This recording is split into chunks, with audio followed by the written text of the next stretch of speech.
Hello ma queen, je suis trop contente de te retrouver dans une nouvelle vidéo. Aujourd'hui, on va parler du fait que tu as sûrement peur de dépenser. Payer les taxes, les impôts ou tes trucs perso, ça te saoule de sortir de l'argent de ton compte bancaire.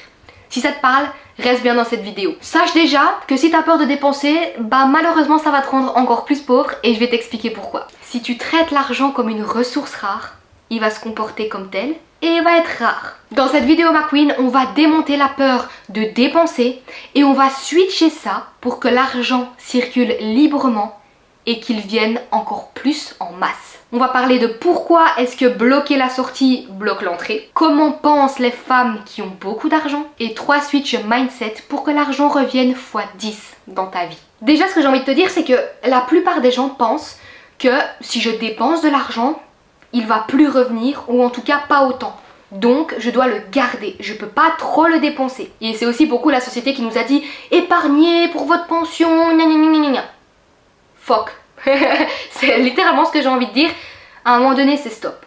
Je suis pas ici pour vous dire tu dois faire plus d'argent parce que tu dois plus le garder sur ton compte bancaire pour t'assurer une sécurité pour l'avenir. Non, moi je suis là pour te dire fais de l'argent pour kiffer ta vie et fais toujours plus d'argent que ce que tu en as à dépenser et évidemment que tu auras une sécurité pour l'avenir. Ça, c'est mon discours, c'est mon état d'esprit. Donc si tu penses, si je dépense, l'argent ne reviendra pas, ce qui va se passer, c'est que tu vas commencer à stresser quand tu vas devoir payer quelque chose. Tu vas hésiter à investir en toi, dans ton business, si tu es entrepreneur, peu importe, si tu as juste envie de te faire plaisir avec des fringues ou aller manger un bout, peu importe, tu vas stresser. Tu vas te faire kiffer. Mais quand tu seras au resto ou quoi, tu vas dire oh, attends, parce que là je vais devoir payer quand même 80 ou 100 balles, je suis pas à l'aise, oh purée non, j'ai dépensé 150 € chez Zara, j'aurais jamais dû.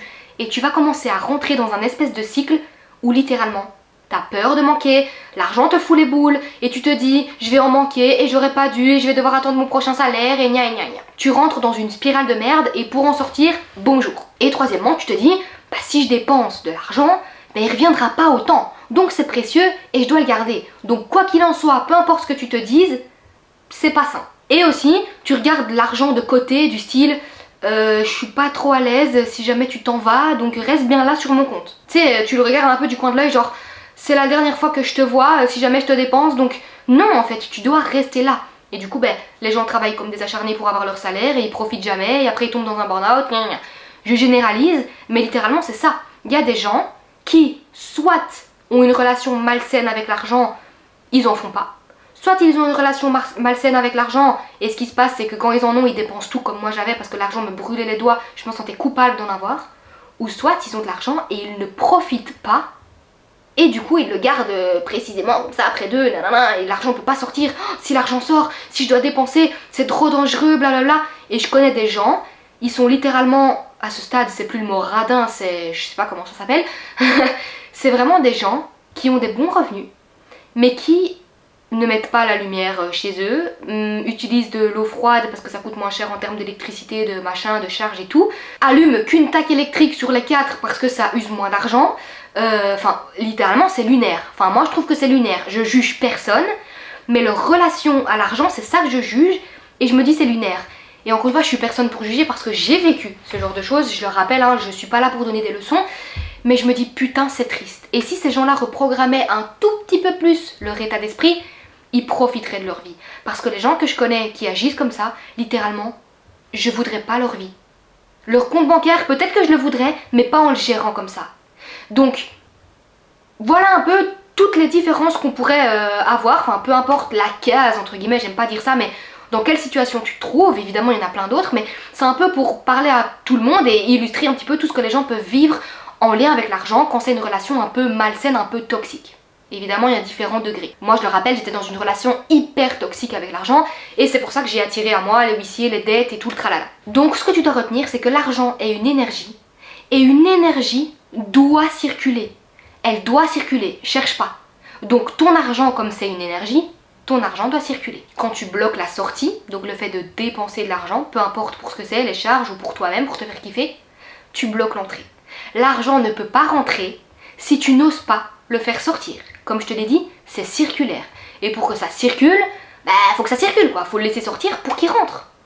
Donc oui, encore une fois, il y a des gens qui vont pas trop le laisser sortir et l'argent va rentrer, mais un petit peu, c'est jamais folichon. Ensuite, ce que j'ai envie de te dire, c'est que les femmes riches, elles pensent pas comme ça. Elles se disent pas, j'ai peur de dépenser, je vais pas payer ça parce que au cas où si je paye ça, ben je vais en manquer. Je garde tout mon argent au cas où, toujours au cas où.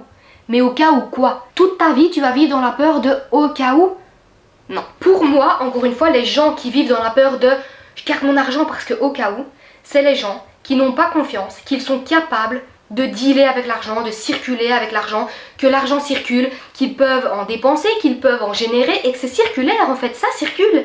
Et les gens qui disent au cas où, je le garde au cas où, blablabla, ben c'est les gens qui se disent j'ai été capable de le générer mais maintenant je le garde précieusement pour moi parce qu'en fait, si je le fais sortir, je suis pas sûre qu'il rentre. C'est pour ça quand je dis que l'énergétique et la psychologie de l'argent elle est mauvaise, c'est parce qu'ils ne sont pas capables, parce qu'ils n'ont pas travaillé là-dessus et parce qu'ils savent peut-être pas, hein, c'est pas inné, de se dire ah ben y a pas de souci, je peux le dépenser, de toute façon l'argent c'est circulaire. Si je crois que je suis capable de le mériter, que je suis assez, que j'ai pas besoin de faire plus, que c'est mon droit de naissance, que ça me revient, que c'est ma norme d'avoir de l'argent, ben je peux dépenser ce que j'ai parce qu'il me reviendra. Mais malheureusement, la majorité des gens ne pensent pas comme ça. Et là où je veux en venir, c'est que les femmes riches, donc les femmes qui font de l'argent, peu importe combien, on s'en fout, ne pensent pas comme ça. Parce que si elles pensaient comme ça, elles n'auraient pas autant de thunes. Elles ne se demandent pas, est-ce que si je le dépense, il va revenir?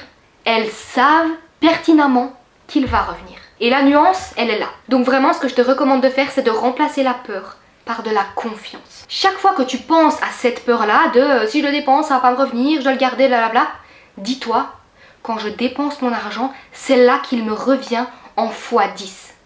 À chaque fois que je paye un truc, une facture, que je suis en magasin, que je suis au resto, que j'utilise ma carte, littéralement à chaque fois je me dis, au moment de payer que ça fait bip, je me dis, ça me revient en x10. Je laisse circuler l'argent, je suis à l'aise avec le fait que l'argent sorte de mon compte, mais ça me revient en x10. Ça m'est déjà revenu en x10, c'est déjà là. Le x10 il est déjà là. Mon compte il a déjà fait x10, directement. Et ça c'est un hyper bon exercice pour être de plus en plus à l'aise avec le fait de lâcher l'argent et de croire pertinemment que quand tu le lâches il revient en plus grand. Donc plutôt que d'associer la dépense au manque, associe la dépense à l'abondance. Et encore une fois, c'est un switch de croyances limitantes. Deuxièmement, investis dans ce qui te fait expanser. Si tu es entrepreneur, que tu sais que tu as envie de faire cette formation, que ça va t'aider à améliorer tes compétences ou peu importe que sais-je, fais-le en fait. L'argent que tu mets dans ton évolution est toujours le mieux placé. Dis-toi, et c'est véridique, chaque euro que tu investis dans ton état d'esprit, dans tes compétences, dans ton développement personnel, dans ton expertise, te revient toujours multiplié. Et troisièmement, normalise le fait, ça je l'ai déjà dit, d'avoir de l'argent. Normalise le fait d'avoir de l'argent. C'est normal que j'ai de l'argent. Je suis née pour être riche. Je n'ai pas besoin de faire plus. Je suis assez. Je le mérite. C'est mon droit de naissance. Je suis née pour être riche. L'argent est une énergie. Il peut y en avoir en illimité pour tout le monde. Quand j'ai de l'argent, je prends à personne. Je suis née pour être riche. Donc arrête, ma queen, de voir l'argent comme une chose rare à garder tout près de toi.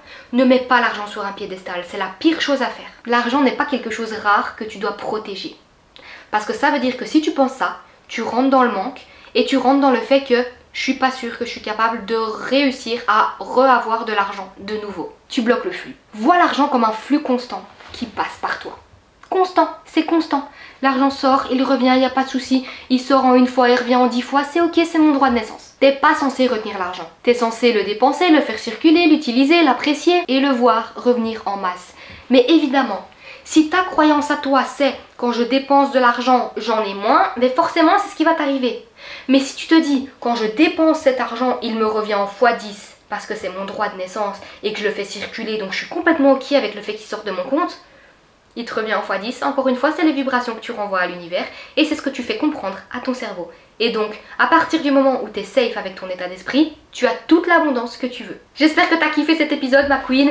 Et si jamais tu as envie d'aller encore plus loin pour reprogrammer ton subconscient jour après jour, parce que je le répète, ça se fait pas en une vidéo de 15 minutes, n'hésite pas à aller voir mon podcast Bubbly Hub, dispo sur toutes les plateformes d'écoute, je te mets les infos juste ici, qui te permet du lundi au vendredi, pendant 5 minutes chrono, à 7h du matin, évidemment tu l'écoutes quand tu veux, mais il sort à 7h du mat, pour reprogrammer ton subconscient et améliorer ton énergétique et ta psychologie par rapport à l'argent. Je te fais des gros bisous, prends soin de toi, n'oublie pas de t'abonner, laisser un petit commentaire, ça me fait toujours plaisir, et de mettre un like, parce qu'on adore toujours aussi. Bisous ma queen!